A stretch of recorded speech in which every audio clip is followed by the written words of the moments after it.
Alright then, good evening and welcome to this, the second race of Racing Pal's premier open wheel racing series in Assetto Corsa, the original version thereof. This is Project Ameliorate, coming to you now for race 2 at Jerez. The Circuito de Jerez, and I believe it's pronounced Ángel Nieto. Probably completely wrong on that, but oh well. This is one of Spain's most iconic circuits and probably one of Iberia's few circuits that don't look exactly the same as all the others. Located in the south of Spain in a region famous for its particular varieties of fortified wines, which everyone will know as sherry, Jerez is a unique and iconic Spanish racing circuit. Today we will be running this, as you can see on the screen, the GP layout. The Moto layout is the one that perhaps people are more familiar with, but the GP layout has the added center chicane, adding 3 corners where there would be 1. Thus taking the total number of corners for this race at 15, although they don't always list them as such. I have done for these purposes here.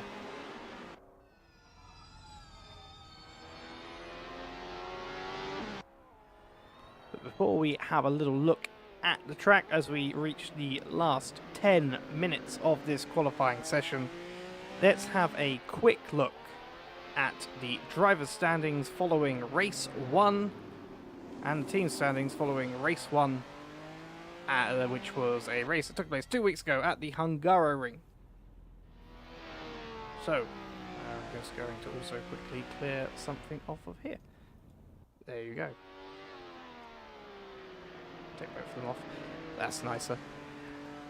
So, you may remember last time out, 2 weeks ago, Robin Moe took home the P1 position as your race winner at the Hungaroring in the Spinardi car. However, as I have mentioned, in case you're joining us for the first time ever, or for the first time in a long time, forgotten exactly what this series is about, between seasons and between races, drivers are allowed to and teams are allowed to upgrade their cars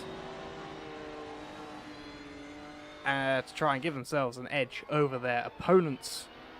The upgrades come in many fashions and forms, and one particular branch are so-called illegal upgrades.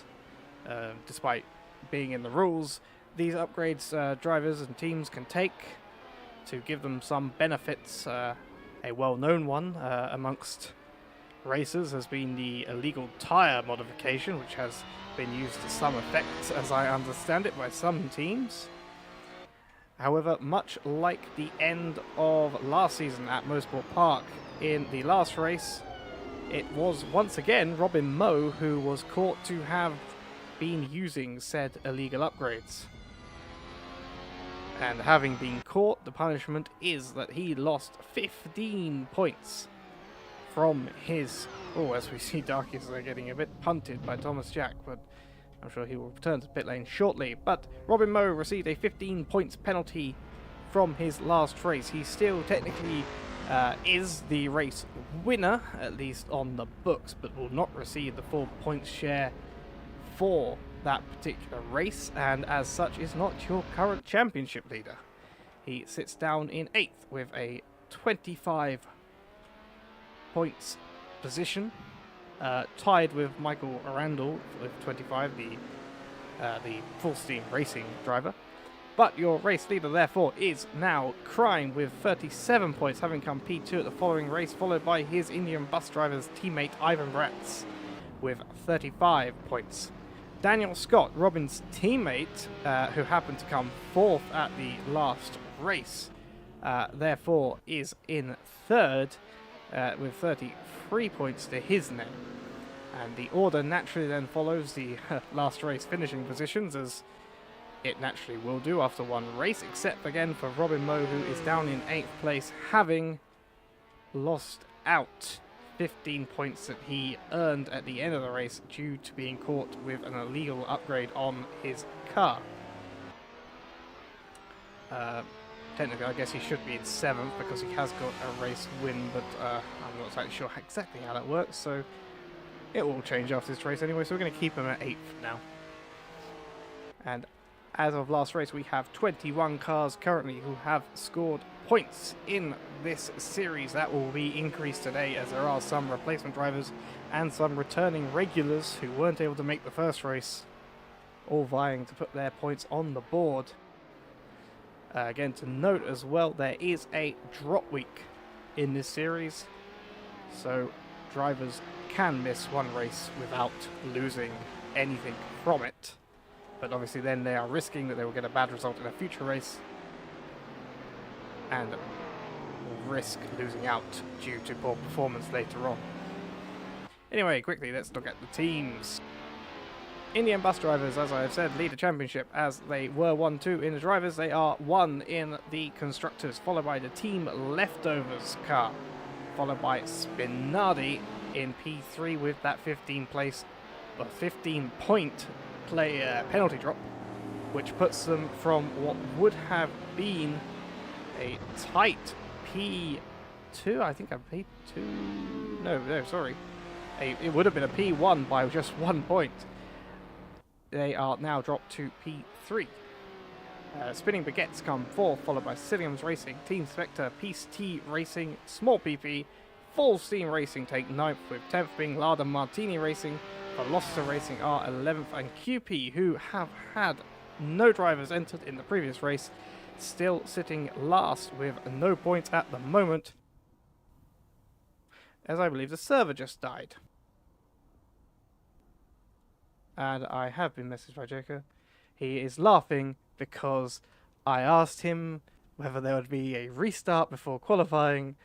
He told me no. Actually, I think he didn't tell me no. He might have been hedging his bets. We have a server restart again, as cars naturally have to be sorted. There is the ping of race cancelled given by the content manager for AC. It wouldn't be Season 2 of Project Ameliorate if it wasn't for the server restarting to fix the cars immediately before the session. But I'm joining back. I'm coming back. I am returning, like MacArthur. Weird reference, but oh well. I will return, I shall return, and I have returned once it decides it actually wants to load. There we are, we have a beautiful loading screen, which you should be able to see now. Well, actually, you probably be able to see longer than I have because it loads in the background. Anyway, so, hey look, cars. Let me bring back not the map overlay, although there's a gorgeous track, as you can see. There we are. Let me bring back my broadcast standings table and my timer. Jack Hudson was the first car to leave the pit lane, then returned to it quite sharply. Here we have M1LDT, the Team Spectre car, for the final 3.5 minutes of practice, which will take us to qualifying just around 8 PM BST. Looks like M1LDT gets a little bit loose on the exit of that particular corner. Let's see if we can find someone coming out of the pit lane. Actually, I'm going to do that thing I have to do. Let me reset my camera position for the onboards. A little bit blurry due to the way this works, but there we are. Also, I get to have the fun camera again as I reset all my camera position. There's the fun camera, the high up altitude shot that I don't know why it exists. And there's the rear view, which I never actually use, but always like to have just in case.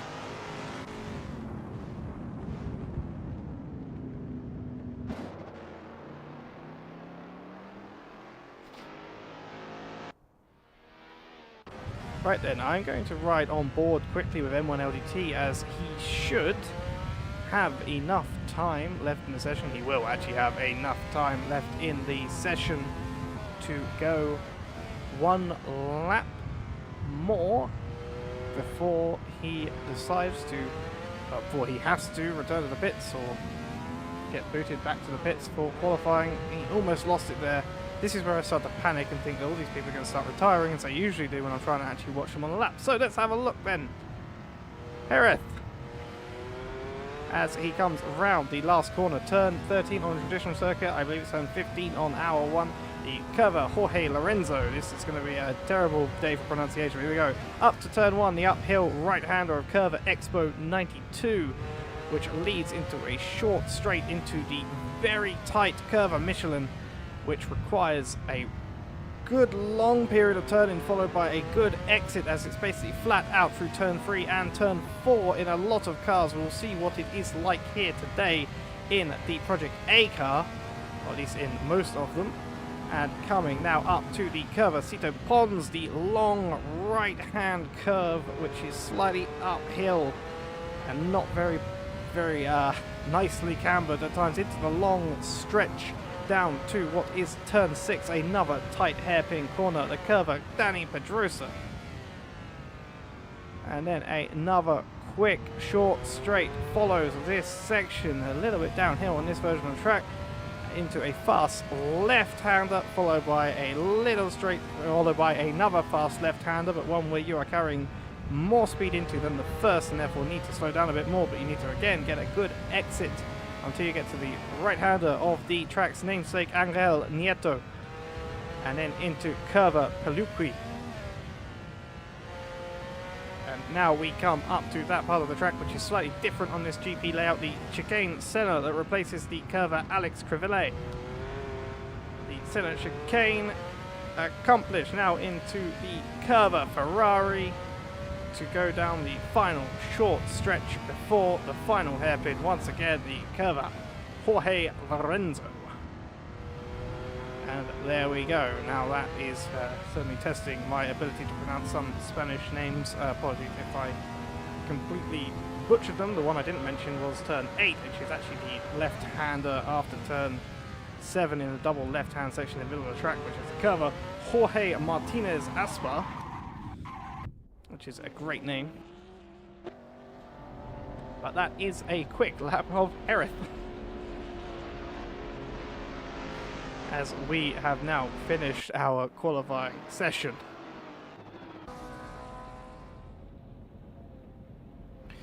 We see Mr. Iceman Ivan Baratz taking out the Indian bus driver's car, currently P1 sitter in this shortened practice session.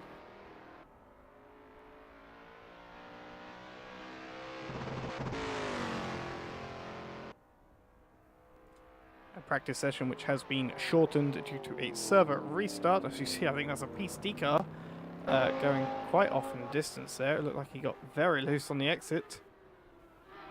See the brightly coloured PST car driven by Jacob Desnek, our resident race director for this series, as well as a person that's put so much effort into making sure this series can be carried out each week, or each other weekend, as well as each weekend in between being upgrade time.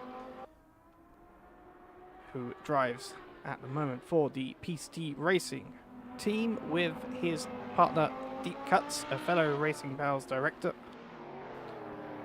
As I understand it, in order for fairness, Deep makes most of the, or if not all of the decisions when it comes to upgrading the car. Jacob merely turns up to drive it. So you come through the Senna chicane up to the curve Ferrari.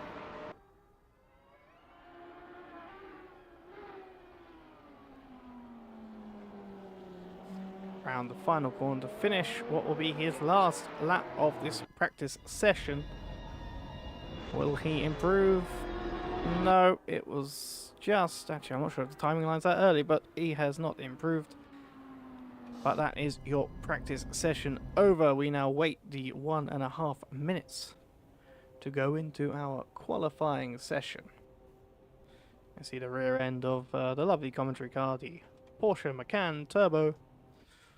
I was thinking about changing it to a Corvette, as I've been quite enjoying the C7R, which we are doing this week, this coming Wednesday night, as part of our Race and Chill series. So, you know, I don't usually plug Race and Chill, but I might as well If you want to come along, every Wednesday night we do a fun series in Assetto Corsa, this very simulator.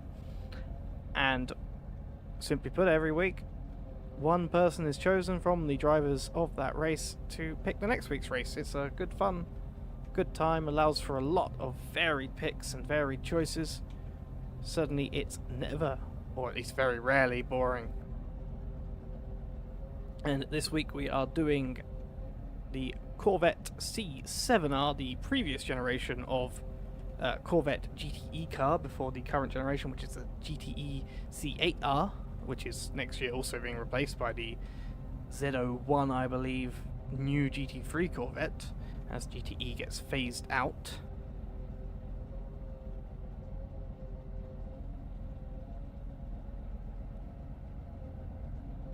But we are doing that for 3 laps, 2 races, 3 laps each, around the Nordschleife. But here now, as you see them piling out of the pit lane, and they come up on the timing tower for me to actually choose and pick. It's qualifying here at Jerez.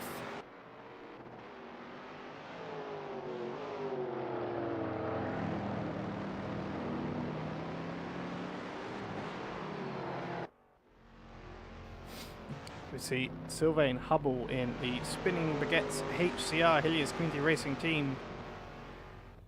He just gets passed there, I believe, by Robin Moe. Yes, because Robin is the only Spinardi car on the track right now. Robin having been very dominant thus far this season, with a massive lead in both the pre-season and the first race of the season. That being the pre-season, the no points race in which drivers are able to test their cars and upgrades they have made in the off-season, as we see. Oh, as Sylvain hits the barrier there, the safer barrier, the Armco. Not the Armco, no, it's just a tyre wall. The way he hits it and does put some potential damage to his front wing. That Robin Moe, though, as I was saying, has been very dominant thus far this season. And if not for that penalty post-race due to the illegal upgrades, he would be currently leading this championship and will be hoping after this race to be a step further towards that goal. And if they have chosen any illegal upgrades this race, we'll be hoping not to be caught for the 3rd time. Should note no one else has yet been caught with the illegal upgrades as Robin begins his flying lap. I believe a timing line must be a little earlier than I thought it was, but up to turn 1. Let's ride on board.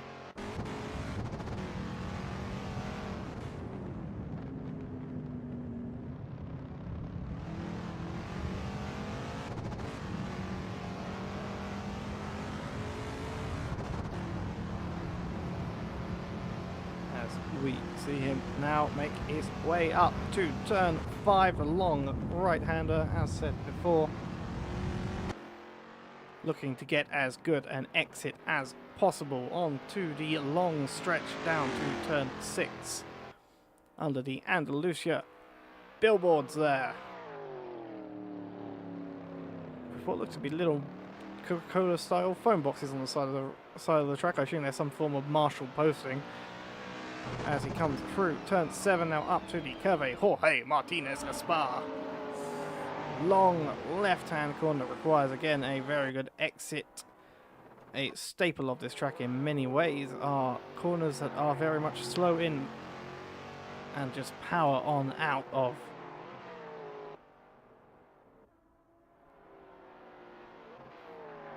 Again, Robin now into the center chicane.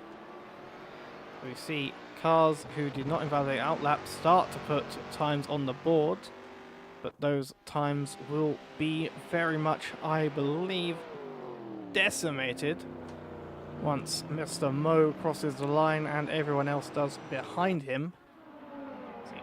Grounded turn 13, well, takes the run down to the line, and it's a 1:46.270 for Robin Moe.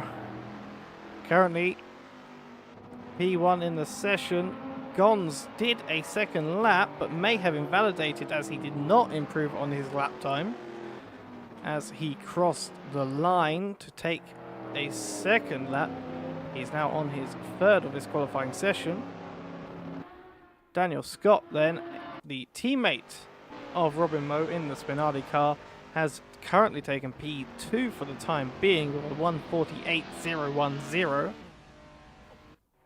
Still just under 2 seconds off, and behind him Darkius in the Team Spectre car, who has returned to the pit lane. So let's see, his teammate goes P3 with a 1:52.755. And M1LDT, who we see here just coming through what looks to be turn 8. Yes, it is. No, it's not. Sorry, no, he was coming through the first sector, so he's on a new lap. Sorry, this is now turn 5, the long right-hander. He's P4 with a 1:53.221.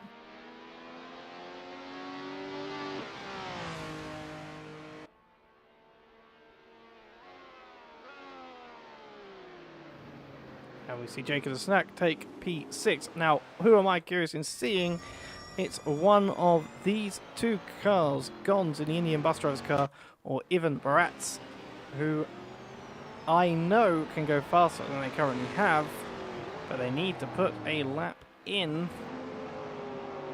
to make it count, as Dion in the Cillians racing car has now taken P3 from Darkius and taken that second row a little bit further out of the hands, as Gons also takes that second row completely out of the hands of Team Spectre, as he takes P2 or 1:47.0205 even. As Ivan Bratz takes the chicane.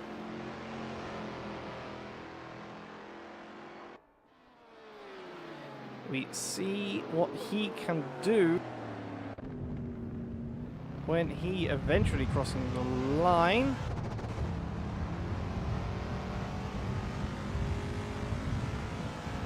Let's see what it is. It's P1 with a 1:45.666.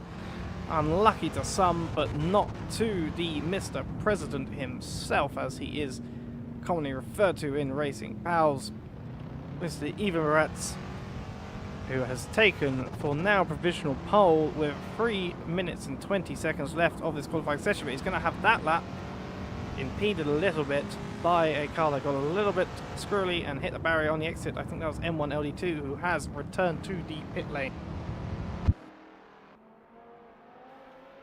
So at the moment we are seeing a Indian Bus Drivers 1-3, a Spinardi 2-4, and again the battle very much looking like it is going to come between these two cars, or these two teams even, I may say, these four cars.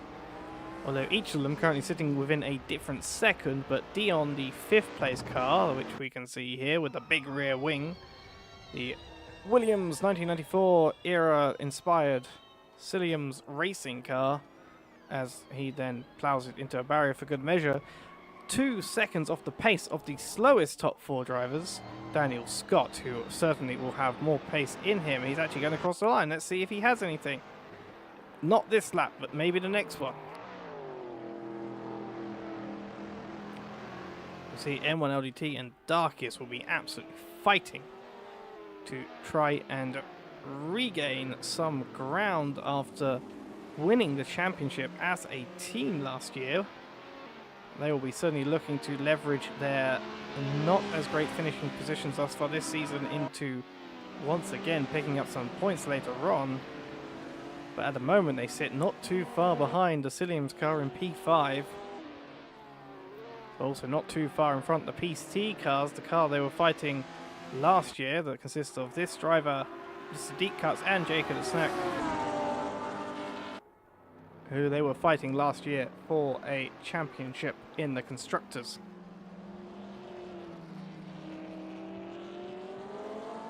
But it looks like Deep Cuts is going to get stuck a little bit behind this QP car. Shall we see who it is? I think it must be Aaron Fiedlak. I don't know where Suicidal Cookie is at the moment. It's possible he is choosing not to qualify. It's also noticeable they have the suspension issue that we saw back at Motorsport Park a little bit on the QP car. That will need to be fixed for next race. But, Deep gets, I think he got loose and broke to save the car. And Aaron Fiedler, who has not yet set a lap, takes a little bit of a dive back into the rear end of Deep Cuts, as that's, I believe, Kais Forza in the gravel back there. Suzuki Cookie actually is on the track, I didn't notice.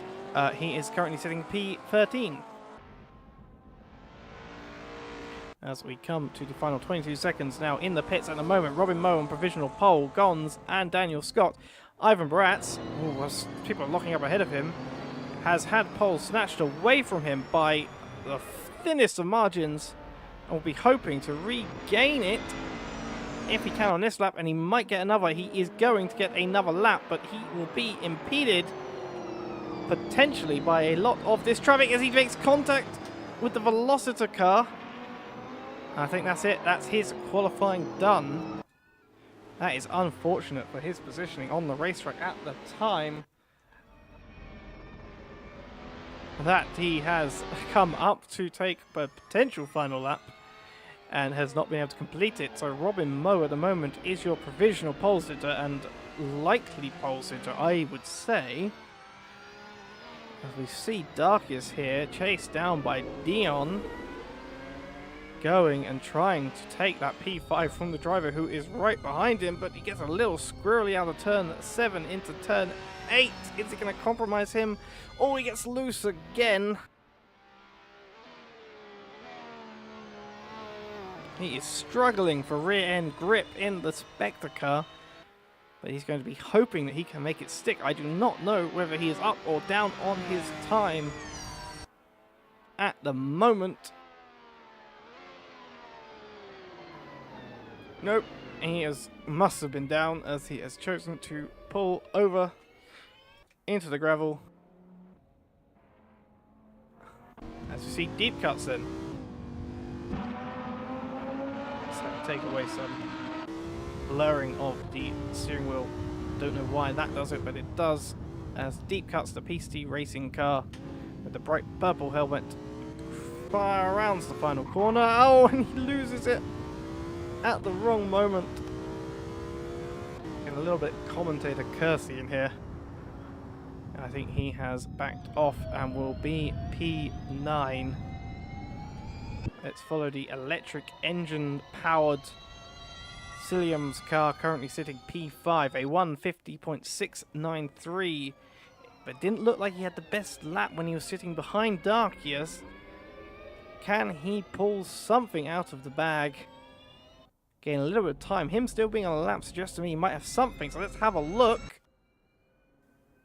Oh, apparently not. It's a 150.693 for Dion as the server session comes to an end. So there is your qualifying order. Robin Moe takes pole position for race 2 at Jerez by only a margin of 9 thousandths of a second over P2, Ivan Baratz in the Indian bus driver's car. P3 and P4 then go to Gons and Daniel Scott, the teammates of the front row. On the second row in reverse order, Indian bus drivers leads Spinardi on the second row. Then, following down the order, 3 seconds behind the top 4 is Dion in the Cilium's racing car. A further second behind him come P6 and P7, very tight between the two Team Spectre cars, the teammates of Darkis and M1 LDT. Jackaroa and Jay Odedorp comes P8 with a 153.2 for his first outing, I believe, in the Leftovers team car, taking the place of Aaron Rains for this race. Deep Cuts and Jacob the Snack, then the two PCT boys, again very close between the two teammates in P9 and P10. Nick Chin then sandwiches the PCT cars with a Leftovers bread at 153.710 to take P11. Then comes Sylvan Hubble with a 155, and I shall continue once the thing has loaded. I do not know the times anymore, but it is Sylvan Hubble, Suicidal Cookie, Jack Hudson, Benjamin Walrack, Kai Sforza, Ariel, a replacement driver for the Lada Martini team. Nathaniel Foltz Rochelau, the sole Veloster Racing team in this race today. Then comes the small PP teammate of Kais Forza of Sench, and rounding off the back of the grid is Aaron Fiedlak, who was not able to finish his lap in the qualifying session, I don't believe. However, we have lost a car somewhere along the way. We had 20 cars running at one point, I believe, because Aaron was P20. We have lost a car in the middle of the pack, I believe. I'm not sure who that is. Oh, it's Dion. Dion is gone, and I don't know where he's gone, but we are starting this race down a Cilliams car. That's going to certainly play in the hands of Team Spectre, and certainly play in the hands of M1LD2, who has a free space ahead of him as they are off after the 6 lights. And we will see Ivan Baratz attempting maybe to make a move. He does not seem to have the best exit, whilst Gons has had a very nice exit on the inside, but he backs out of it a little bit for his teammate, and now is under attack by Darkius. Daniel Scott has dropped a little way down the order. Both Team Spectre cars beating him for position off of the line, and the PC car looking like he might do as well. That's Jacob the Snack right behind Daniel Scott, who is now down to P6. Suicidal Cookie then is in P10. He's gained a few places on the start and is now trying to overtake the spinning baguettes car of Benjamin Wolrak, and has done so nicely into turn 5. Let's move ahead. Daniel Scott now trying to quickly regain as much position as he can, but he does not have the pace, it doesn't look like, on the Team Spectre cars, nor on the Peace T car. I don't know if he got a bad exit, if it's just the car's upgrade's not working, but he managed to stay ahead just about as they come through turn 6. There is further field changes going on at the back of the grid. As we see then, Daniel Scott right on the gearbox of M1 LDT, the Team Spectre car, but he's going to need to make that move done, and if he messes it up, as that's Darkius into the gravel, he will be down some places. That rejoin needs to be safe. He just about gets through and back on the track and going again, but he is down to P9. Jacka Rowan is now behind Darkius and will be looking to capitalise a little bit on Darkius' mistake. Not too dissimilar, I don't think, from a certain incident we saw in the Formula 1 earlier today, but I won't spoil that for anyone who hasn't watched it yet. Now, Daniel Scott now only has to get past M1 LDT to return to his starting grid position, but the Spectre car, as with last race at Hungaroring, has an enormous amount of speed on the straight. Despite the near fully upgraded V8 engine of Daniel Scott and the Spinardi car, I believe that the Spectre car is still running a more basic engine. I'm not entirely sure on that. Maybe they changed it. I did not notice. I also just noticed that Robin and Daniel are in the wrong car for some reason, but, well, I guess they decided to have a switch for the race. Maybe it's like a Nikita Mazepin sort of thing, just proving that the car's not inherently better. Daniel is now the main battle, as he has been for a number of races recently, to watch in this second lap of the race. He looks to the inside, he gets a good exit, but again, the pace of the Spectre car absolutely coming into play. Daniel looks to the inside, but does not risk making any sort of lunge. Not that there was really any lunge to be made. Let's have a look at the back of the grid. Nick Chin has just been passed by Sylvain Hubble. The leftovers car is going to make an attempt to come back on the inside of turn 5. Maybe that Lada Martini car's positioning can help, but he does not force to move as much as perhaps he could have. It's early in this race, and he knows that... Oh, there's a little bit of contact there, I think, between Sylvain and the Lada Martini car of Ariel. The Lada Martini car now has got ahead. Sylvain stays ahead just about of the leftovers car of Nick Chin, but Nick is going to fight it. But the French driver is coming right back on him.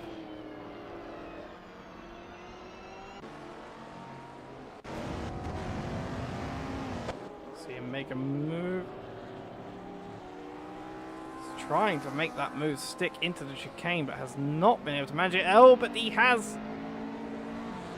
as the spinning baguettes car uses its name to full effect and takes itself into the gravel a little bit. I'm not sure if there was contact there, but again, that's something that can be investigated after the race if the driver wishes to put a ticket in. And now Nick is going to perhaps quite comfortably in a upgraded car with the experience of a whole season preceding it against a new, lesser developed car for this season, and he makes the move happen quite easily before turn 2, and will hope to hold it on through power despite the drag of the wings for the rest of this lap. Let's have a look ahead. It looks like Jake had just got overtaken a little bit by Darkius, and also gets overtaken by Deep Cuts, his teammate.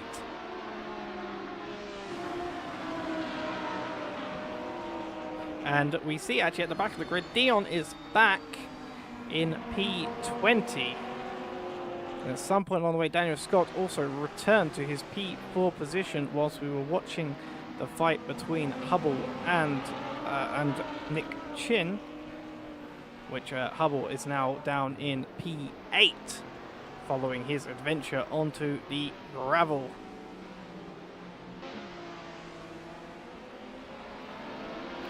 Let's have a look a little bit ahead. Or maybe not. We're going to look at this still, because the actual closest battle is right behind the fight we were already watching. That is Odadorp hoping to make a move on the PCT cars, but Deep Cuts also ahead notices the lockup of Darkius and is going to hope to use that to get ahead of Darkius and chase down Darkius' teammate, who is now 7 seconds ahead of P6. Oh, a big lockup there from Jacob. Odadorp maybe hoping to do something with that. Oh, a little more smoke coming out of that rear tyre. Jacob perhaps having some troubles with the braking on this car.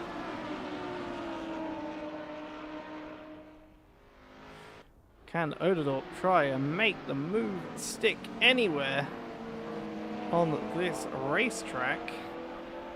Currently the closest fight. As you see, the gaps out front have really spread out now that Daniel is back into his P4 position, and Odadorp drops back a little bit on the stretch down to turn 6. I never really noticed how close some of these corner sections look together. It looks like Jack Hudson had an issue there, which maybe allowed Aaron Fiedler to get through. Jack having a little bit of trouble on the entry into that corner, it looks. And behind him, Nick Shin is going to be hoping to maybe not exactly repeat his performance on Sylvain Hubble, but at the very least to make an extra place and move himself up to P13 with the additional points that come with that. Have a look, Odadorp now again, 0.4 seconds behind, 0.5, dropping a little bit. Oh, he goes a bit deep into the final corner, but can he get a good exit? He's 0.2 seconds, 0.3 behind the PC racing car. Does he have the engine power? I don't think he does, despite the slipstream range having been there. He lost it very quickly and will not be able to make the move on this particular occasion, but he keeps just gaining very, very slightly onto the PST car and getting within a handful of tenths. And I don't know whether that's because Jaker is having troubles with his own consistency, or that Odadorp is actually catching on pace and then just not able to make the move stick, but I'm sure we will come back to this later on in the race. As we see Jack Hudson now fighting with Aaron Fiedelack, the QP car versus the Full Steam Racing team. Again, a nice fight to see to highlight the different wing styles on the back of some of these cars. Oh, as Jack has to really back out of that, as the power he has is more than capable of overtaking Aaron Fiedelack, and he gets the move done very nicely for what I believe was turn 5. Yes, it was. And is now ahead and into P12 And if Jack, who is a recent addition to the Full Steam Racing lineup, as he is, or the regular driver is on holiday, our resident Michael Randall, who usually drives his car alongside Husky, has, for this race at least, and if not for the next, I believe maybe also, being replaced by Jack Hudson, who is also an occasional Racing Pals streamer, as well as steward. I believe he's actually the High Lord steward in our particular Discord, but right now he is a Full Steam Racing driver and is looking then to chase down the 6-second gap ahead to Benjamin Warrack. And as I say that, the curse kicks in. He doesn't quite manage it, but neither did Aaron Fiedlak, but he is now having to defend from Nick Chin. And Nick gets his place B12, whether it be by his own ability or be by the mistakes of the car ahead. Can Jack then retake the position from Nick Chen? I think he can, with the power and performance of the Full Steam Racing car, which last race was quite the fight in the upper midfield with the two spinning baguettes drivers of Benjamin Warrack and Sylvain Hubble. However, that was in the hands of a more experienced Project A driver who has had far more time in the car than this particular driver, and that's not a knock against Mr. Hudson, but is instead a statement on how hard these cars have become to drive for some of these drivers as the seasons have gone on, as they have become more powerful and so much lighter, and with what is a very short, very low center of gravity wheelbase going on with the cars, the rotation for some of them have been a little bit difficult to get to terms with. And again, this is Jack Hudson's first taste of Project A racing. And I saw something flash up there for a second on the timing towers. Let's have a look then. Oderdorp still within a second of Jaker ahead, as the race has begun to peter out a little bit, I'm sad to say. And Oderdorp has dropped now to 1.5, but a little lockup made from Jacob there. We'll see if he can come back on the Peace T car with the Anglo-American liveried leftovers team, again regularly driven by Nick Chin and his teammate Aaron Rains. But Aaron being away for this week, his replacement driver is here. It's Oderdorp, Mr. Jackarone himself.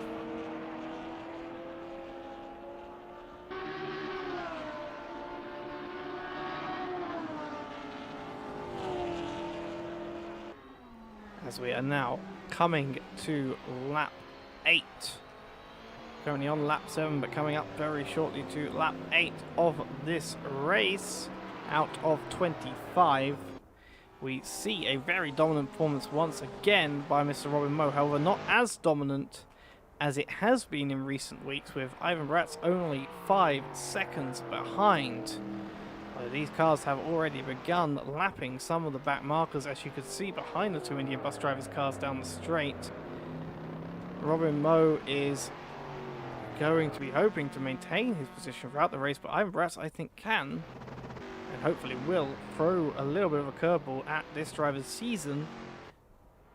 As we can see, Ivan Bratz sitting 5 seconds away from Robin Moe, but also 5 seconds ahead of his teammate Gons in his fellow Indian bus driver's car in P3. But then you go back 19 seconds after his less than stellar start, where he had to regain the places and has done well to do so, but Daniel Scott has been left 19 seconds off the lead pack and off of the podium at the moment. But there are many laps to go, and as Murray Walker used to say, anything can happen, and it usually does, to paraphrase slightly. But For the moment, it looks like Daniel Scott is being very much left behind by the lead pack. But again, that P4 position is not the worst thing for the Spinardi team as we ride back on board or off board with Odadorp. A P4 finish for Daniel Scott would mean a little bit of extra research token gain at the end of this race for him compared to the Indian bus drivers' cars in their attempt and battle off track of upgrades between Spinardi and Indian bus drivers. As in this series, as I mentioned many times before, but for anyone who is unaware, research tokens to upgrade your car are given inversely to race finishing position. So the further back you finish, the more tokens you get in an attempt to help those who do worse to get back up the order and help to balance the field out a little bit. But for the moment, at the beginning of Season 2, the domination is going towards Spinardi and Indian bus drivers as we see a slow car. It's a Lada Martini car. It's Ariel. He is going extraordinarily slow. I think he was letting back markers through. It looked like he had a problem. He's getting back going, and that is the small PP car of, I believe, Kai Sforza. Yes, it is. Who has gotten through down in P17. Kai Sforza also a replacement driver for this race for our regular Thomas Jack. In fact, he is the permanent replacement driver for small PP with his custom livery and all that comes with it. And then we have an actual fight happening again. Sylvain Hubble is right on the back of Jack Hudson, and a little tap. I think he gave the position back. He probably felt that he was at fault for the contact, gave the position back. But they will now be fighting again once Sylvain has managed to catch up, which I think he very much can do. Again, these cars are quite evenly matched, or were at least last race, but Jack gets loose. It looks like he got loose in turn one, ended up on the grass a little bit. And now Jack is going to have to try and come back on Sylvain Hubble, who is currently sitting in P13, but all this battling has left them 17 seconds behind P12 by a gap of now 15 seconds.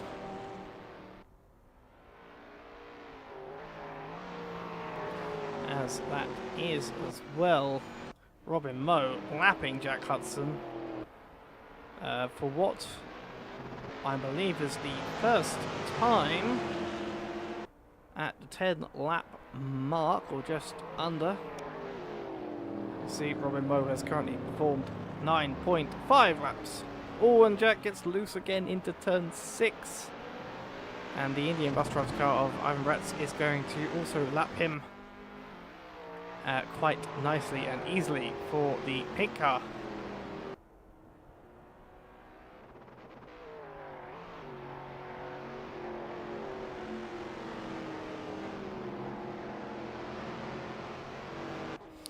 As the gap now between Ivan Bretz and Robin Moe has been cut down to 4 seconds from 5. The Iceman himself has, that being Ivan Bretz, has gained on his teammate as well by a good 2.7 seconds at the moment. It'll obviously fluctuate as they take the corners, but that is, he has gained on his teammate and on P1, and will be hoping to continue. Even as a reserve driver, Indian bus drivers show of form and keep the championship hopes alive against what has been thus far a very dominating season from Robin Moe.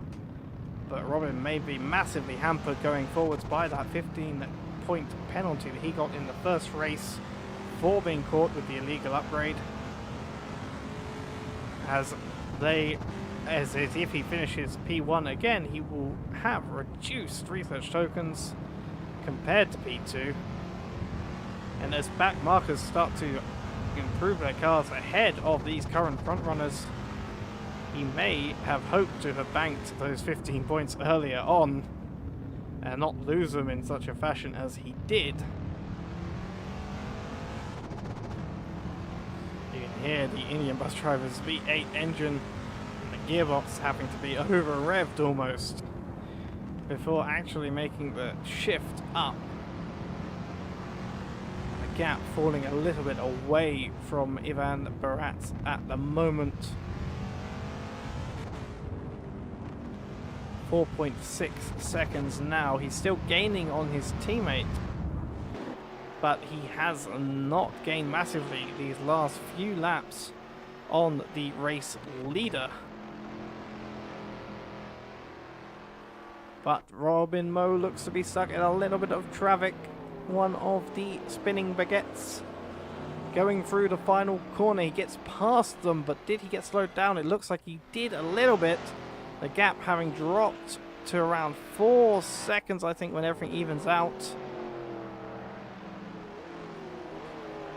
Oh, but let's have a look back then. It's now teammate versus teammate. Battling once again on the track. It is Jacob the Snack versus Deep Cuts. The two American-based drivers, although one is American and one is British origin, fighting it out as teammates for P8 in this race. Again, we have to wonder what team orders may be, or team agreements, as they are really is. There's no team principles to give any orders. But I think really generally it'll probably be with these two. Let them race, so long as they don't interfere and allow Oderdorp to maybe take P7 from both of them.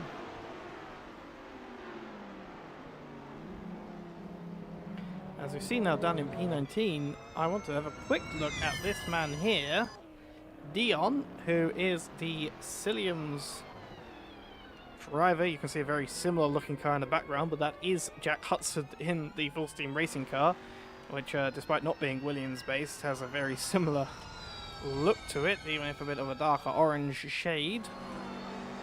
Dion, who didn't start this race, he disappeared from the starting grid after qualifying, P5, giving M1 LDT a nice bit of clean air ahead of him on the race start, and at some point rejoined from the pit lane. And again, I do not know why that happened.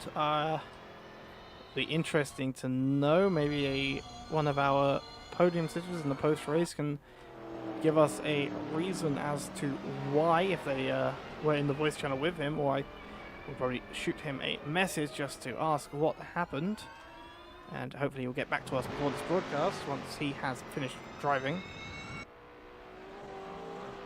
But he currently sits P19 ahead of only the Velociter racing car of Nathaniel Foltz-Rochelau. And this is not exactly what Ciliums would want in terms of their current battling for the championship. With the pace that we know that car has, he has obviously already been lapped, as we've seen other cars ahead of him be lapped by the leaders. But with a P19 finish, he could be looking at a decent haul of points. And as I was talking about that, at some point, which I sadly missed, and once again Commentator cursed a moment ago on him, someone has a big lockup. Oderdorp is up to 8th. The battle between the PST cars has ended and has now become, once again, the battle between Oderdorp and Jaker. There we are. Deep Cuts comes to the pits. I think that might have been why I missed the actual overtake being made, because I think it must have been a mistake from Deep Cuts, or a collision between the two cars that has led to him getting some form of damage. As we see, Kai Sforza also off the track, and Ariel, Lada Martini car, getting through. I believe that's up at the second to last corner. That is the Curva Ferrari. And that is going to not be the best move for the small PP team. However, once again, as with Dion, the further back you finish, the more research tokens you carry forwards to the next race and have to spend to try and improve. But Ariel now immediately under threat by Kai Sforza. I'm not sure what exactly is going on there with him, but Kai Sforza again through to P17. Again, the wingless Lada Martini car not having... Oh, it's very loose there from Kai Sforza. Almost losing it, almost taking out the Lada Martini car with him, but keeping it together. And hopefully for him, will not make too many mistakes, which will also threaten to bring in the leftovers car that is somewhat behind him and just went onto the grass, which may interfere with this battle. Ariel continues, and now down the straight, the power of the electric engine of Kai Sforza, but then the braking, the lack of brakes on the small PV car coming to play havoc against them. And this is where we start to see real differences between the two cars. Now, Lada Martini joined this season. They are a new car, primarily run by Mats Linham Anderson, who is not in this current race. And his teammate, whose name has sadly really escaped me right now, Senna Stoffmeal, also known as Husky, as Ariel actually dies the replacement for, I guess, both of those drivers, as neither of them are here, neither of the regulars.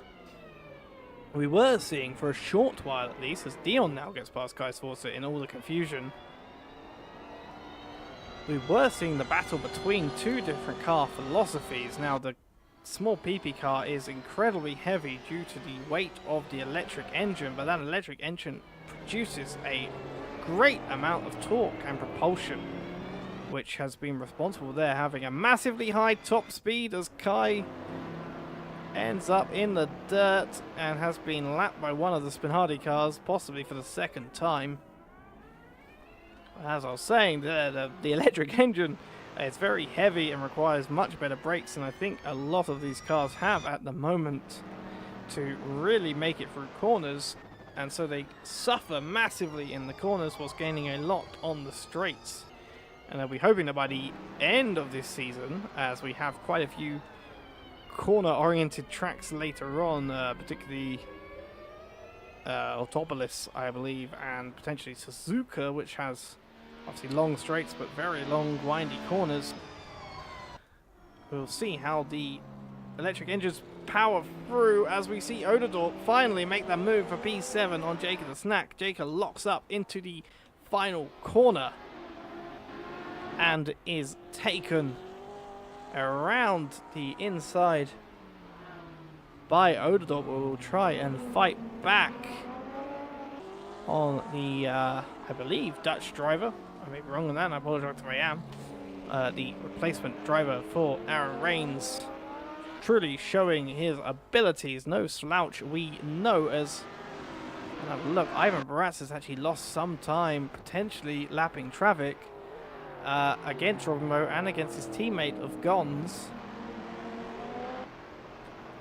as he has just lapped one of the PST cars. And as I say that, Odadorp has also been passed again by Jacob the Snack. And that's Jack Hudson into the pit lane. Potentially for damage, we shall see. He gets passed by Dion, by Sench. He will almost certainly at some point get passed by Ariel, wherever Ariel is. Currently fighting with Kai Sforza, actually. Maybe that looks like that's the leftovers car coming around the final turn there along the straight. There is Kai Sforza, and there is Ariel. And Jack Hudson, if he doesn't leave the pit lane soon, will be net last. Although there is quite a sizable gap to Nathaniel Fox-Rochelaar down in P20. Let's have a look ahead a little bit. Suicidal Cookie here. In P10, very much separated from the entire world, it seems. A 16-second gap ahead and 8 seconds behind. But having a nice, calm race, it does seem, for his first race back of the season, as he did not make the Hungaroring, although actually he was here for the pre-season race, in which he did very well. I believe he got a P5 P5 or a P6 at Mosport Park for the preseason race. Sadly, no points given out for them at that occasion. But here at Jerez, they have not repeated that success, as the Peace T team and the Team Spectre team have certainly improved ahead of the QB car, but at very least don't have the same issues as they had at Mosport Park. And Odadorp obviously having also done a very good job to put his leftovers car up into P8.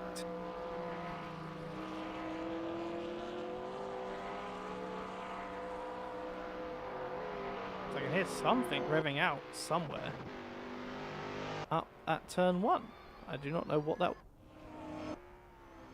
Well, and you can see here then the QB teammate Aaron Fiedelack also has been away for some races. He was not at Hungaroring, he was not at Mosport Park, but he has had a run of missing races. He's come back and he's currently in P13 as Nick Chin, sorry, P14, now the timing tower has corrected itself. Nick Chin comes out of the pit lane ahead of the small PB car of Sench and disconnects on the exit after I was going to say losing it, but not really losing it, but understeering into the gravel trap after turn 1. I'm not quite sure what's going on there with the leftovers second driver. Jack Hudson, meanwhile, still in the pit lane. I do not know what has happened to the only full steam racing car on the track right now. However, he has finished half of the race and therefore should, I think, unless it is a 75% rule, be counted towards getting research tokens. Maybe that's his plan, to be honest. We'll have to wait and see as Nathaniel Foltz-Rochdale also comes into the pit lane. Nick Chin is still listed as for me as disconnected, although he has not yet lost his P14. He disconnected up at turn 1, so we should see Dion take it around this corner, and there's something iffy or squiff is going on with Assetto Corsa right now. No, I think he's about to take P14. Yes, he is. The disconnect position is still where it should be. I do not know what has happened to Nick Chin, but it would be no. Okay, never mind. I do know what happened to Nick Chin. He has put in the Project A chat that he had a game crash, which is very unfortunate due to the fact that he was running relatively well. And that is very unfortunate. Again, luckily, I believe he will be classified. I believe he will get the full share of research tokens after the race. As we see Ariel and Kai Sforza now having a little battle down at the back of the grid. As Jacob and Stack also pits. And Odadorp once again takes P7. Kick up what looks to be a little splash and dash maybe, or a quick tyre change, but I don't think tyre change is that quick. Maybe a slight repair, and he's going to come back out in P8, his teammate having, I think, already pitted himself.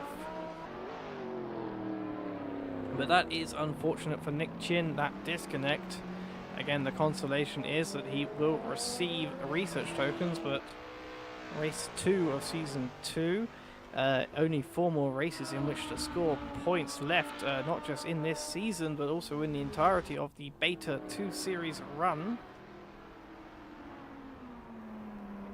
He will be missing those crucial points which can help them in the championship fight they might find themselves in. Again, like I say, research tokens at the end of the day will provide some consolation, as they are intended to drivers who do not finish quite as well as they might hope through ability or by unfortunate incidents like this. But that is the closest we get in sim racing to a technical, mechanical, even retirement. but it is technically a technical retirement as well. You see Ariel now right on the rear of Kai Sforza in the battle for P16. But, yes, game crashing, equipment issues, and internet issues are generally the most common forms that we can have of any form of mechanical retirement in Assetto Corsa or in any sim, actually. I believe famously Lando and Max and other F1 drivers who do sim racing has had similar issues. I think my favourite one was always, oh, who was it? I think it's Paul. Was it Paul DeResta or Anthony Davidson? I can't remember who it was at one of the COVID-19, as we see Kai Sforza getting lapped by one of the Indian bus drivers' cars. Again, probably not for the first time, but that's going to not help him out against Ariel behind, who will likely make, I think, a little dive, maybe not. But I think it was Paul DeResta or Anthony Davidson at one of the first, I think it was actually the first, Bahrain in 2020. Formula 1 E-Sim, whatever they called it, Grand Prix, who had a disconnect issue in his game, and the way the F1 game works is it took him out, or at least worked at the time, it took him out of the multiplayer session, put him in his own multiplayer session with a bunch of AI, so he spent the entire, I think 50 or 25 or 50% race racing with a bunch of AI, thinking I'm doing really well here, only to find out after the race that actually he hadn't been racing at all, and he'd been disconnected the entire time.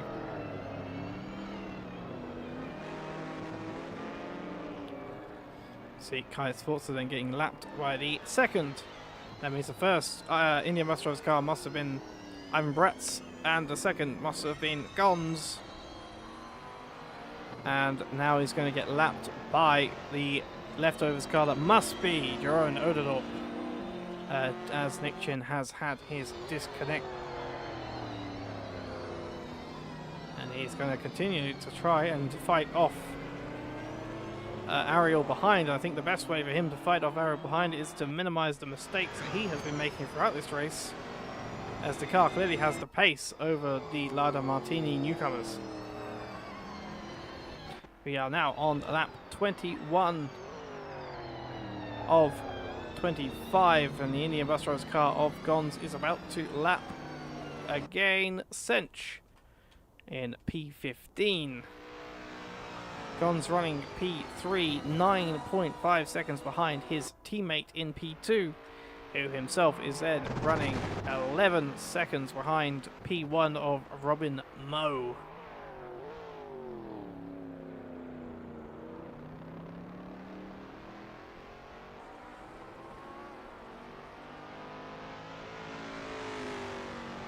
You can see that now that Nathaniel Foss-Rochelle is, whilst running technically not last, at P18, he is 2.1 laps down on Kai Sforza,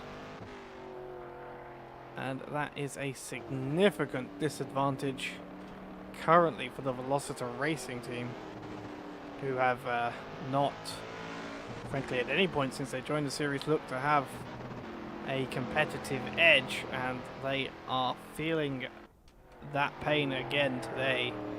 Perhaps they can point their research tokens in the right direction.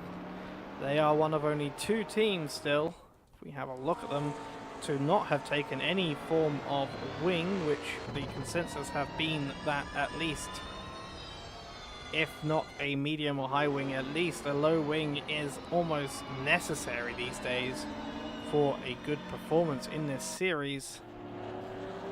And the only other team not to have taken wings thus far are Lada Martini, but they are brand new for this season. So we shall have to see what this car can bring going forward. So one upgrade they have taken is the electric engine, which again, with the weight and no downforce helping them through the corners or on the power, is just probably hampering them through these very windy corners of this circuit. Even if on the straights they might be getting an absolute run on everybody. Actually, let's have a quick look as I can.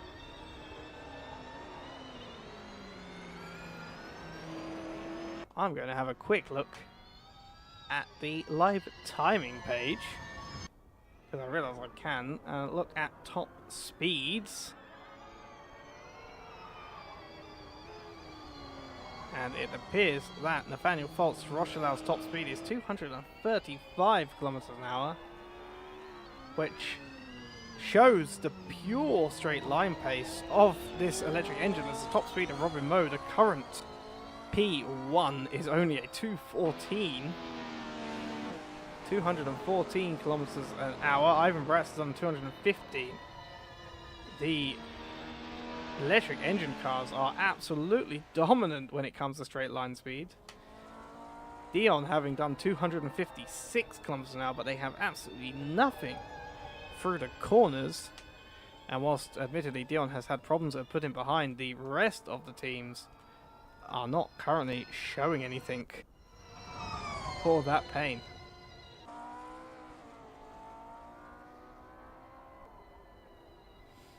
So 2 laps then left, 3 laps left to go, or 2.5, as Robin Moe currently takes 22.4, almost 0.5 laps. There it is. And he has been largely unchallenged once again during this race. I know that's not the most exciting thing for him. I think there was a period where Ivan Bratz was almost coming on to give him a fight. Oh, as Robin gets loose, he tries to overtake the back marker, one of the Team Spectre cars.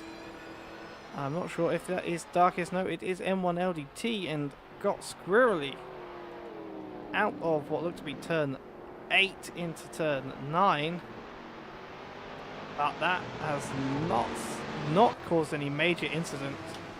And sadly for the Iceman behind him, will not lead to a position change for the lead of this race just yet, as Robin goes to take the line for 2 more laps of racing. Oh, as Mr. President gets very loose on the exit the moment I cut to him of the final corner. It is a shame that the cars have been so spread out after the excitement we were given by some of them at Hungary. But we have certainly seen our share of incidents and issues. Thankfully, no major crashes that I've seen thus far. But we will see as we come to these final 2 laps, as we are on these final 2 laps, whether anything can happen to change up this order a bit. Sadly, it seems that everyone is very much spread out. The closest gap at the moment is Ariel, who is 4 seconds behind Kai Sforza. Again, as through most of this race, maybe just waiting for Kai and hoping that Kai makes a little mistake, which has been the general trend for the battle for P16 now. Nope, never mind, P15. I was looking at the wrong small PB car. So right, I can count on this screen the P15 fight, which was once, I think, the P17 fight, but with the disconnect of Nick Chin and the parking of Jack Hudson, has become a fight for P15 and the extra points that go with it, as points are awarded in this series down to, I think, P25. They are given in steps of, so I believe it's 40 for P1, 37 for P2, and then it goes in steps of 2 down to P10, at which point it goes in steps of 1 from around 20 to basically 0. No, maybe not that much. I can't remember, I'd have to check. I think it goes down to... Anyway, it goes down far. At some point it cuts off. And we see Robin Moe now has taken the white flag, as it would be in American racing,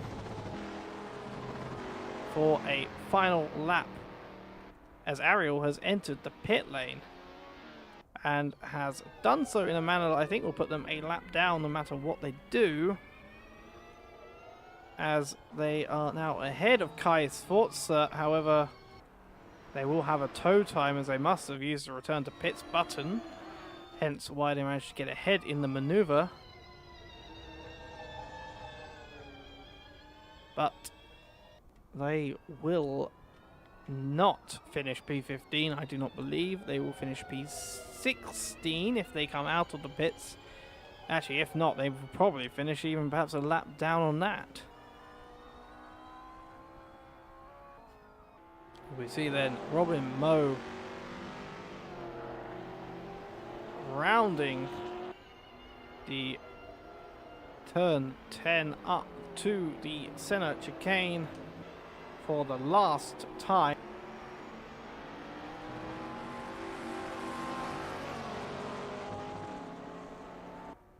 As we see Jack Hudson, just as I actually messaged him to ask him what happened. Oh, there's a car around. It's one of the small PB cars. I think it might be Kai Sforza. Either way, it doesn't matter.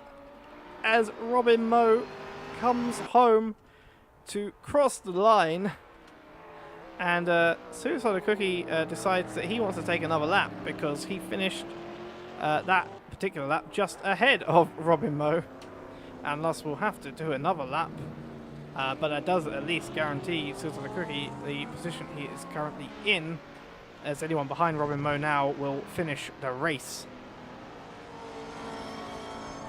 I genuinely asked Jack exactly what had happened to him the moment he left the pits, which is absolutely fantastic as usual. But there we have it, 25 laps here, and exactly 45 minutes and 1 second race. Almost, well, exactly perfectly timed, basically, to the target time that we aim to have these races run for. Robin Moe is your P1 sitter, your race winner, as it is. Ivan Bretz is P2, followed by Gons. It is a P2-3 podium, double podium for Indian bus drivers once again. Again, it'll wait till the post-race to be seen if there are any... Oh, there's a little bit of contact between... I think that's Ivan Bretz and one of the Team Spectre cars at the end of this race. As Deep Cuts crosses the line now, the only driver yet to finish their final lap is Suicidal Cookie. And whilst he is doing that, I will call in our podium sitters. I believe we will only get to speak to Robin Moe and Ivan Bretz for today, as Gons is unavailable. So I shall call them in.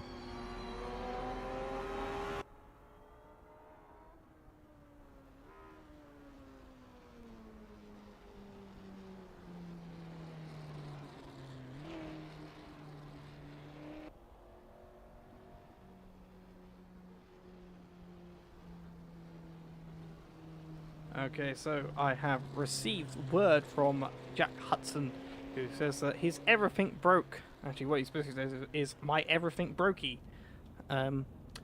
He thought he had done already enough laps to the points of train. It turns out he'd only apparently done 12 and not 13, so there might be a problem. And he did come out for that final lap. There might be a problem with the point scoring for Full Steam Racing. I hope that's not the case.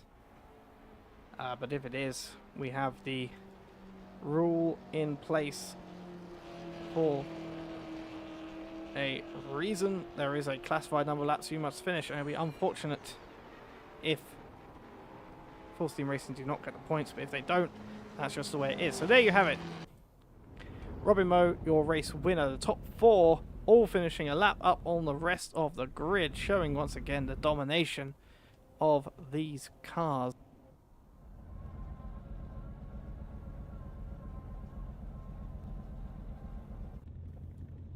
I'm going to find a nice position if I can.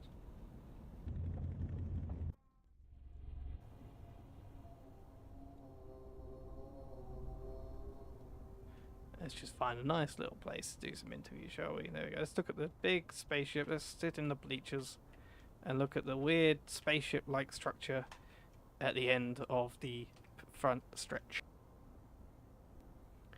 So, Robin Moe is your race winner once again, followed by Ivan Bretz, Gons, Daniel Scott, the Spinardi sandwiching of the Indian bus drivers' cars once again.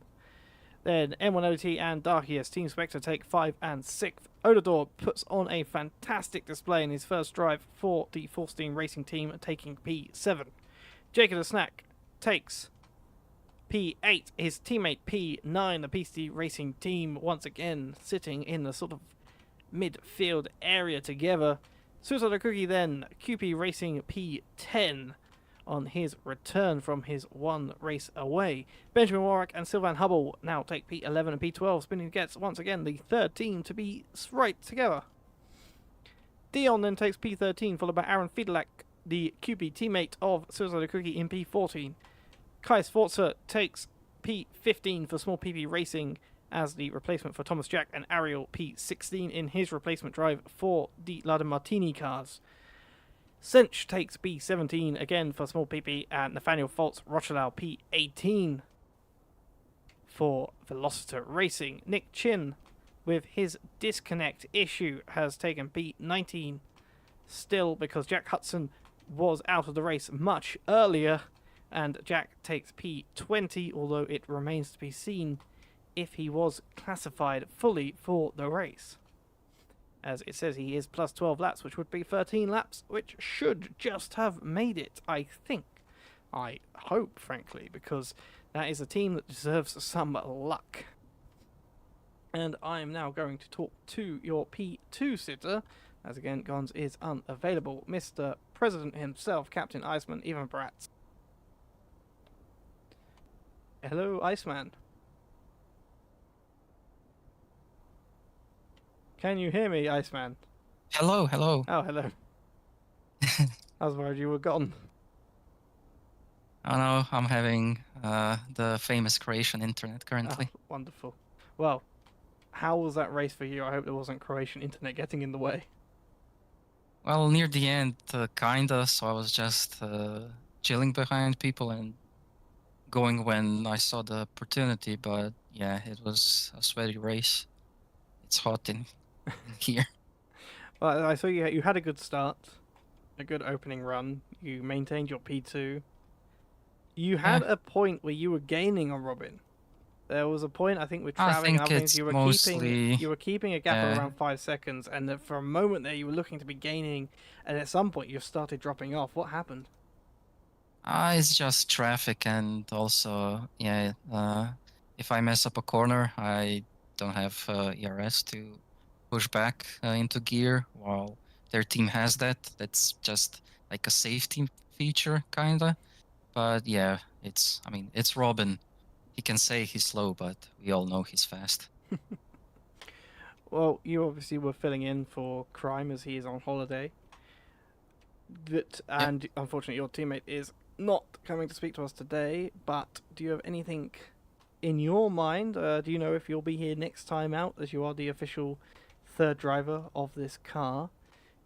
Or are you waiting the call from the Helmut Marko of the Indian bus drivers team?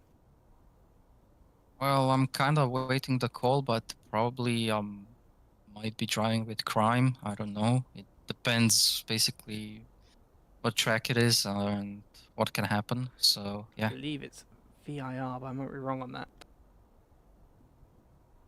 Yeah, no clue.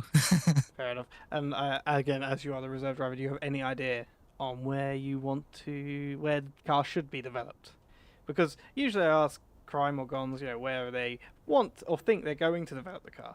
But do you have any ideas from your driving of where you think the car should be developed, where you know it can be? I mean, I don't know what tracks are coming along, but I think with mechanical grip, I think we're there or thereabout. It would be nice if the ride height and actual rear wing works properly, but as I said, I honestly don't know. I just drive the car as it would be said. I just jump in and drive it. Well, at the moment, you are, after that race, before any penalties given out, you are the drivers' championship leader. I mean, that's nice. So you have 72 I think points. the super sub is doing the proper job then. I'm sure you'll be certainly good, and Indian bus drivers are going to be very glad because they will still be leading the team's championship with that 2-3, or at least should be, and with Spinardi's points penalty of 15 points for Robin's illegal activities last race. Yeah, So, I mean, we shall see. Like, I know there's something with the tires that's going on with both teams. I have no idea if there's something else. But yeah, like I said, we shall see. I honestly don't care about those stuff. I just jump in and drive and just enjoy the ride. Well, next race, just before I let you go, next race is actually Sonoma, not VIR. That's the race after. Sonoma, any idea on how that will suit the car? And if you have to drive it, any idea on how you might enjoy that track? Just a second, because I need to remind myself what track Oh, is that even. it's the NASCAR layout Uh, as well, so the one with the square end. well, our car has decent amount of understeer, so it's gonna be fun, let's say. Well, that's good enough for me. Right, well, congratulations on your P2 and Thank congratulations you. on to your team and your teammate on the double Yeah, podium. thank you. And Thank you. maybe we'll see you next time out. If not, I'm sure we'll see you around in some other race. Correct. Thank you for the stream also. Right. Cheers, Ivan. Cheers. Bye-bye. Right then, that was your P2 sitter representing both of the Indian bus drivers podium today. And here comes your race winner, Mr. Robin Moe. Hello, Robin. Hello, James. Well done again. Congratulations. Not quite as dominant a performance as you've had more recently. Obviously, you didn't have much battling going on, but was there any point in that race where you were worried that Ivan was catching you? Well, it might have looked dominant, but I was worried the entire time, even in the end, because there was so much stuff happening with the traffic, and he had me on my toes the entire time. I'm like a sweaty mess right now, and their car was on pace with ours, if not even a bit faster. So, like, when I qualified on pole by that tiny margin, I was already like 9 thousandths it was. Yeah. When I saw Iceman put the lap in to begin with, like the 45.6 or whatever he did, I was like, yeah, that's unbeatable. That's quality done. But I went for a final run and I kept finding time. Like it was the perfect lap. Like I can't redo it. And it's faster than anything I've done in practice. It's one of those laps that you can't repeat really. So it was already really lucky starting on pole. But then, like, to pull the gap early on, like, I've pulled like 4 seconds in the first couple of laps, and I finally like felt like maybe I can do this if I keep this up. But then just stuff happened, First I ran into Dion, who didn't let me go, and then later on I had a collision with Jack, which damaged my front wing quite badly. And from that point onwards, I lost so much time.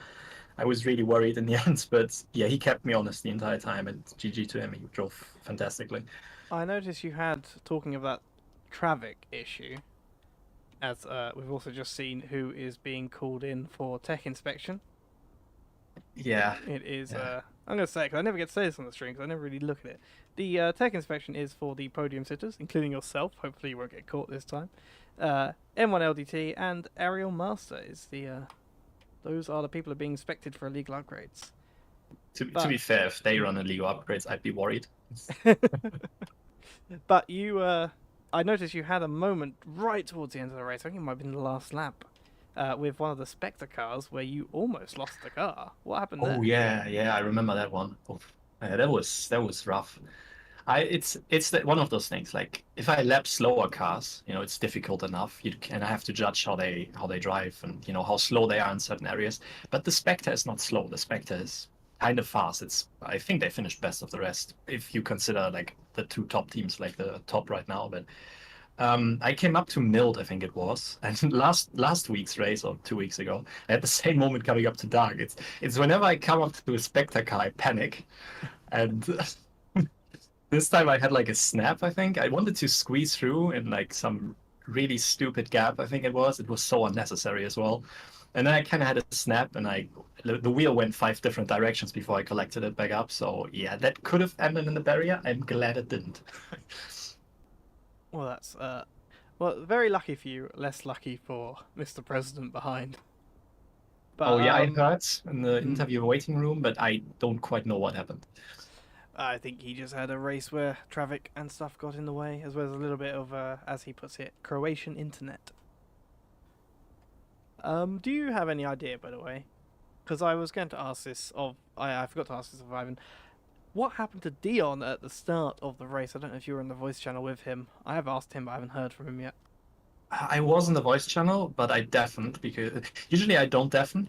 But in this race, I was so sweaty, I was so panicked and stressed out at the start because I obviously with the gaps being so tiny. But I just saw him rejoining in a car, and I was like, something must have happened. I think terminal damage, maybe suspension stuff, and he rejoined. Well, no, But no, 'cause most he, likely, yeah. Go he on, sorry. rejoined at the start. So he wasn't on the grid for the actual start of Oh, the race. okay, I must have There was been an into empty that. grid slot. He had to rejoin and start from the pit lane. That's why he was so far down. He qualified P5, but in front of Milt at the race start was just an empty slot. I'm suspecting maybe internet or hardware failure. Maybe he noticed on the he couldn't have noticed on the grid then because he wasn't on the grid. But I really don't know. I don't know. But yeah, he was difficult to pass to say the least in quali. Well, Not in quali, in the race. well, that was the problem. He definitely had the power and probably should have finished far higher up than he did. But It's just a very comical situation when you're coming up to him because in the corners we're so much quicker, but he doesn't slow down. He tries to take his line as he is entitled to. If he's not defending, it's allowed. But then on the straight, he blasts past you, and you know like, okay, maybe I get a go in half a lap's time again. So yeah. I took the liberty of looking during the race at the differences in top speeds, and it's quite stark. Can you enlighten me? Your top speed was 214 kilometers an hour. Okay. Dion had a recorded top speed. Now I don't know whether this was because he sent it to a barrier of 250 kilometers an hour. It certainly looked like that when he flew past me once I passed him, but yeah. The electric engines definitely have a good 30 to 40 kilometers an hour quicker pace than even the Velociter guys had a good 230 something to play with, 240 something. It's so surprising when you come up to lap the Velocita guys because you don't expect the car from the looks of it to be fast in a straight line. So you fly by them in the corner and then suddenly you have them right up behind you and you're like, what is going on with this car? It's essentially It doesn't have wings. it's the Peugeot wet car. It's got no rear wing and it's got no cornering ability either. I think the track's a bit too bumpy for ground effect cars, but that's my opinion. Well, congratulations on your race win, your second of the season, one which I hope was a bit more of a challenge for you. It certainly sounds like you've had to put more effort into winning it. Yeah, that was quite interesting. That was the most difficult Project A race I think I've done so far. So I'm honestly so happy with how it went, and thank you for the commentary again, and GG to the other guys. Like IBD putting 2 cars on the podium, the Spectre guys with the strong showing in best of the rest, Anything you want to say to your teammate, finish P4? Well, I hope we pass tech inspection, but I'm not worried about that whatsoever. It's not like we ever got busted or anything. Oh no, of And course I hope he survives the steward's office. I don't know what he did, but apparently a lot. Oh, I have seen there's 6 mentions in my inbox. So Yeah. So post race will be very interesting. I'm sure both of us will be along shortly to see what's going on there. Sure. Yeah, I'm gonna check out tech inspection first, but yeah, thanks again, and maybe see you next time. But I don't want to get my hopes up. All right, congratulations, and I hope we'll see you at Sonoma in 2 weeks' time. Thank you, man. See you. All right, see you, Robin. Right, that was your race winner, Mr. Robin Moe, and our final interview. Before I move on, I will quickly say that I have received a response from Dion. Apparently, during the intermission between qualifying and the race, he had a PC crash, which led to him obviously not being able to start the race on the grid and having to join in as soon as he could recover and start from the pit lane. But that has been it for this Season 2, Race 2 of Project Ameliorate, hosted by Racing Pals. A quick look at the currently provisional drivers standing. As I said in the interview, Ivan Bratz sits P1 with 72 points. Daniel Scott is P2 with 66 points in the drivers. Robin Moe, despite the 15 points penalty from race 1, is now once again back up to the top, or at least the top spots, plural, with P3 with 65 points.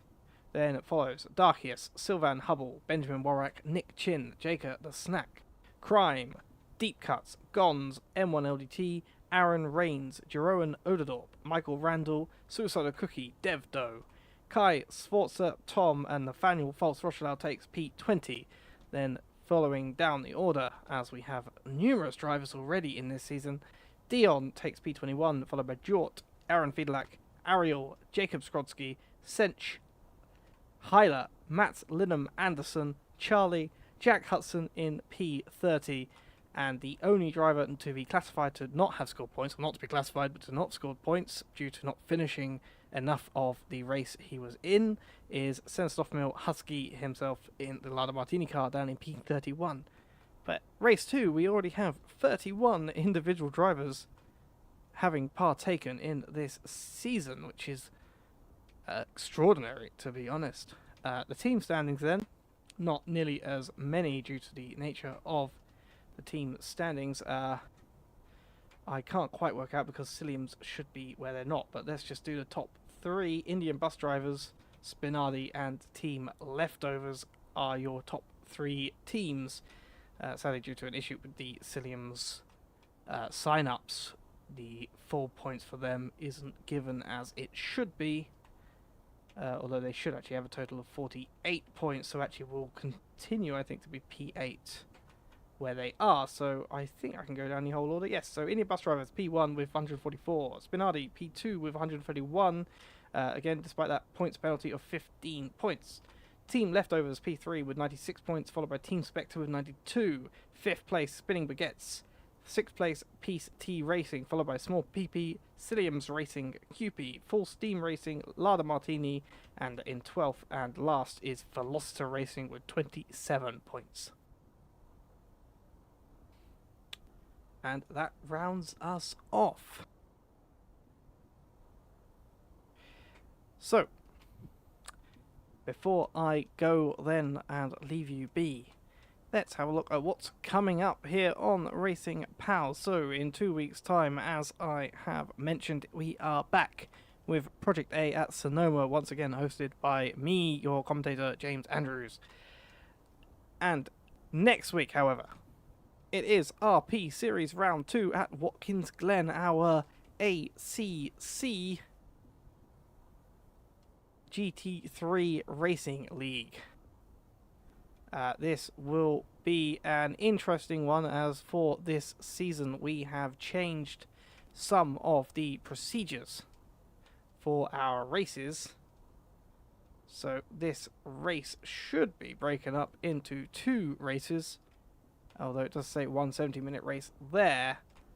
But either way, we've decided to shake things up a little bit, and it will certainly be interesting to watch. That will be next week and on next Sunday at the same time, hosted by Husky, not Senstoffmill Husky, the other Husky with an I, who is our resident regular ACC. Sorry, no, it won't be. Sorry, our regular ACC commentator isn't doing it. Sorry, it will be Deep Cuts, as he is back.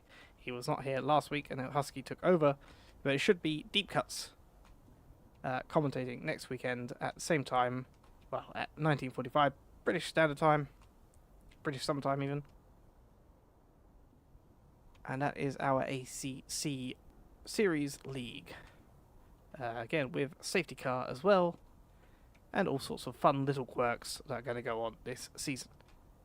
Then, after that, or a little bit after that, July 29th at 4 PM British Summertime, it is the Racing Pals Endurance 4 Hours of COTA, GT3 and GT4 entries allowed, solo or duo drivers. We will have live stewarding and a live stream for that, to be hosted by someone to be confirmed. But be sure to join us for that, as despite some people's feelings about the track, it has all the hallmarks to be a good race. But until then, I thank you all for watching. I hope you have enjoyed this round 2 of Project Ameliorate Season 2. I hope you'll join me in 2 weeks' time for a little bit of American racing.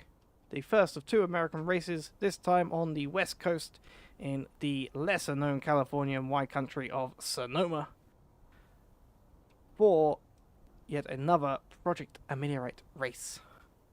But until then, I have been your commentator, James Andrews. Thank you for watching, and good night.